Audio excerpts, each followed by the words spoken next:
손흥민이 멋진 프리킥으로 득점을 하는 동안 영혼의 단짝인 케인은 좌절을 느껴야 했습니다.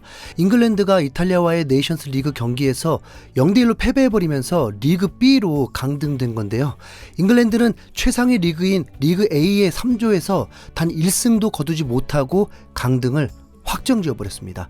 헝가리, 이탈리아, 독일, 잉글랜드가 한 조였는데 이 중 잉글랜드의 FIFA 랭킹이 5위로 제일 높죠. 이탈리아는 7위, 독일은 11위, 헝가리는 37위인데 놀랍게도 헝가리가 조 1위를 차지하고 있습니다. 잉글랜드는 월드컵 조 추첨에서도 포트 1에 속하며 전 세계적인 강팀이라는 평가를 받았던 팀인데 유럽 네이션스 리그에서는 초라한 모습만 보여주면서 결국 2부로 강등되어서 완전히 체면을 구겼습니다. 잉글랜드는 몸값 1조 원이 넘는 선수들로 구성되었는데 골잔치를 벌리기에 충분한데도 케인의 페널티킥을 제외하면 득점이 없습니다. 이번 이탈리아전에서도 중앙에 케인이 출전했고 스털링과 포든이 양날개로 출전했음에도 불구하고 14개의 슈팅 중 1개도 성공시키지 못했습니다. 심지어 품목과 같은 통계 매체의 자료에 따르면 애초에 빅찬스를 만들어내지도 못했다고 하는데요. 아니 스털링과 포든이 도대체 어떤 선수들입니까?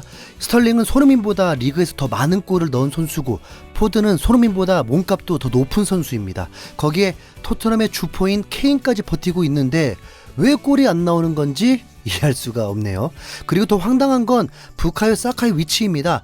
아스날에서 손흥민과 같은 등번호 7번을 달고 뛰고 있는 2001년생의 윙어, 손꼽히는 선수죠. 토트넘과 최악의 앙숙인 아스날에 소속돼 있지만 유로 2020 결승에서 페널티킥을 실축한 이후에 토트넘 팬들이 응원의 박수를 보내기도 했습니다.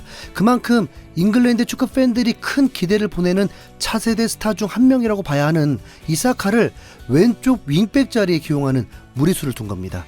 물론 사카가 윙백에서 뛴 게 처음은 아니지만 그건 윙어로서 단단히 자리를 잡기 전입니다. 소속팀인 아스날에서 오른쪽 윙어로 뛰고 있는데 A매치에서 왼쪽 윙백을 시키는 건 좀 너무했다고 봐야죠. 잉글랜드의 감독인 사우스게이트의 전술에 대해서 현지 팬들이 비판하는 이유를 알 것 같기도 합니다. 5경기 동안 페널티킥 득점을 제외하면 무득점에 실점은 7번이나 허용하면서 2무 3패를 했는데 잉글랜드 스쿼드를 아무리 꼼꼼히 뜯어봐도 이 정도의 결과를 낼 정도는 아닌 것 같거든요. 도르트문트에 뛰고 있는 벨링엄이 어리긴 해도 주장단에 합류할 정도로 고평가받고 있는 선수고 라이스 역시 웨스트햄에서 주장을 맡는 동시에 팀의 에이스로 활약하는 정상급 미드필더인데 5경기째 이어지는 답답한 경기력을 보면서 현지 팬들은 감독의 경지를 요구하고 있습니다. 한편 팀의 주장이자 주전 스트라이커인 케인도 이 비난의 화살에서 벗어나지 못하고 있는데요. 후반전 4분에 있었던 찬스에서 욕심을 부리면서 무리하게 슈팅을 날렸던 게 결정적이었는데 중앙에서 스털링과 포든이 전력으로 뛰고 있는데 끝까지 패스를 하지 않고 슈팅을 해버렸죠.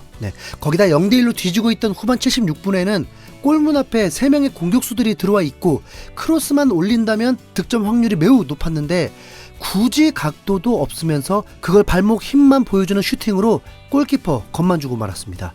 골가뭄에 시달리고 있던 케인의 골 욕심 때문인 건지 손흥민이 아닌 다른 선수들에 대한 불신 때문인지 정확한 이유를 알고 있는 사람은 아무도 없겠지만 이 장면을 본 영국 팬들은 분노를 금치 못했습니다. 손흥민이 A매치에서 3연속 프리킥 득점을 하고도 토트넘에서 직접 프리킥을 차지 않는 것과 더불어 케인의 탐욕이 폭발했다는 평가를 받고 있습니다. 토트넘 팬들은 스털링 대신 손흥민이 있었다면 다른 결과가 나왔을 수도 있다는 말도 하고 있는데 월드컵 2달 남은 상황에서 한국도 벤투 경지를 논하고 잉글랜드도 감독 경지를 원하고 그냥 대반전 일어나길 바라는 수밖에 없네요. 그죠? 대한민국은 다시 한번 심기일전해서 너무 잘하려고 하지 말고 월드컵 마지막 평가전인 만큼 무조건 승리만 할 수 있길 바라봅니다. 이상 흰수염 고래였습니다. 감사합니다.